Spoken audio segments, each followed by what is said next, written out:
Good morning, maulan ngayon. So I decided to have this lesson in video recording. So this is application of sequence and series in financial mathematics. Understanding appreciation, depreciation, compound interest, loans, mortgage, payment, and investment growth.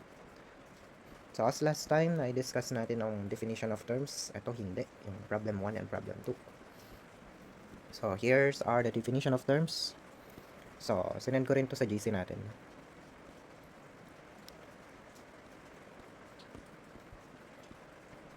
Sinend ko rin to, lahat ng yan, nasa GC natin to. I-post nyo na lang kung wala kayong definition of terms na nakikita sa GC. Sige, let's do have an example problem. So basahin natin. A lot owner bought a piece of land for 500,000 pesos. So the value of the land appreciate by 8% every year. Will be the value of the land, or parang kulang problem. What will be the value of the land after 5 years? So here, paano natin ito may solve, no? So if you do remember, we have formula for arithmetic sequence and geometric sequence. So ang gagamitin natin doon ay yung geometric sequence. The formula is an is equal to a sub 1 r n minus 1. Tama? So ayan yung formula ang gagamitin natin. So here, ang una nating hahanapin na given ay yung value ng r. So what should be the value of r here? Walang nakalagay dito sa problem. Ang gagawin po natin dyan, o ang gagawin dyan is palaging 1 dito plus the rate. Kung ano makikita natin. Since addition na nakalagay, appreciate ang gagamitin, no? Pagka addition, appreciate. Pag depreciate, minus naman, no? So r, kung burahin ko muna yan. So r is okay na.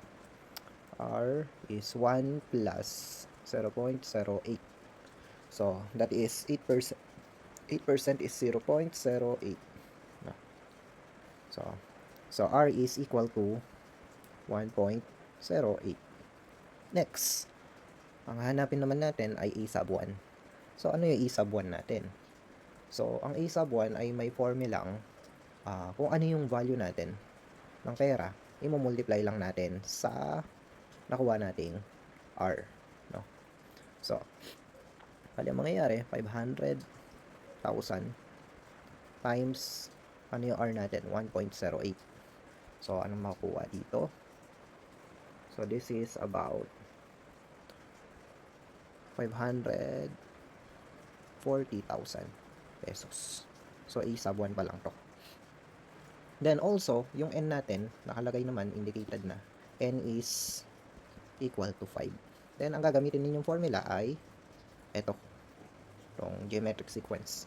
So, ang gagawin nyo lang dyan, total, mahilig tayo mag-shortcut, no? Sulat natin, A, 5 is equal to, ano A sub 1 natin? A sub 1 is 540,000. Times lang natin sa R natin, which is 1.08. Then, the formula, ang N natin is 5. 5 minus 1. So, this is, rewrite lang natin. Times 1.08. Tapos, 5 minus 1, that is 4. So, this is now equivalent to, so, eto, pwede nyo itong i-direct sa calculator. So, this is 73, 4, 664.04. So, this is now your answer. No.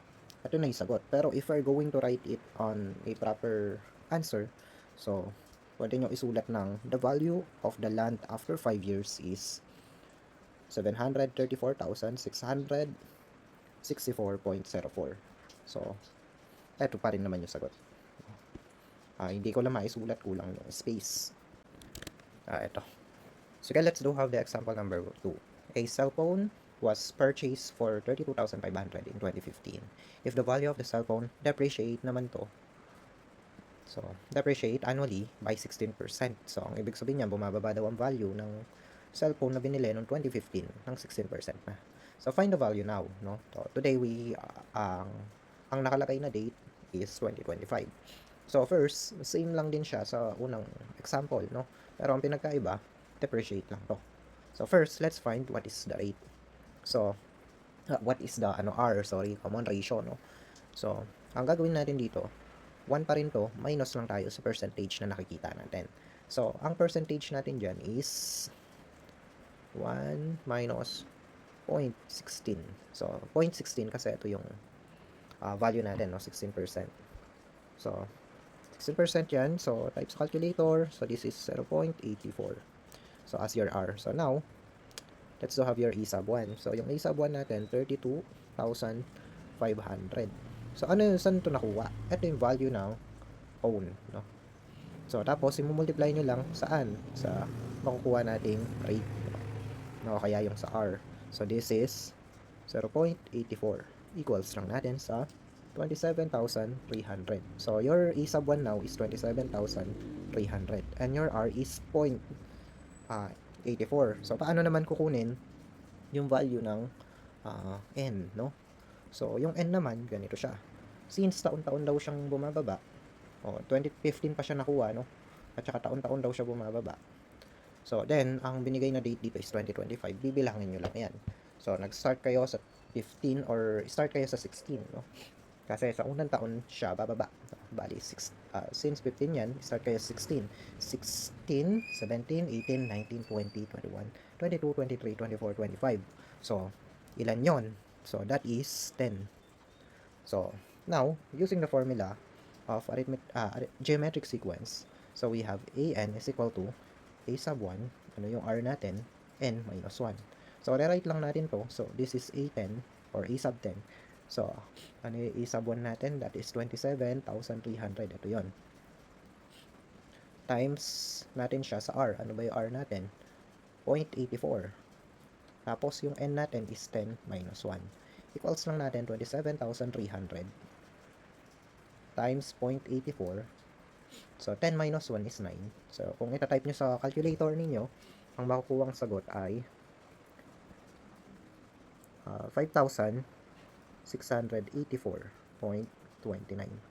Just try to imagine, ito na lang magiging value ng phone kung depreciate siya ng 16% per year. So, paano naman isusulat yung ano nito? Yung mismong ano niya, yung mismong sagot niya. So, pwede nyo isulat, since may space dito, isulat natin the value of the cellphone, no? Wait lang natin yun, pangit. Cellphone in anong year na? 2025. Yung last year is 5,684.29. So, ito na yung pinakasagot natin. So, bibigay na lang ako ng, isasend ko na lang gagawin ninyo as exercises today. Thank you.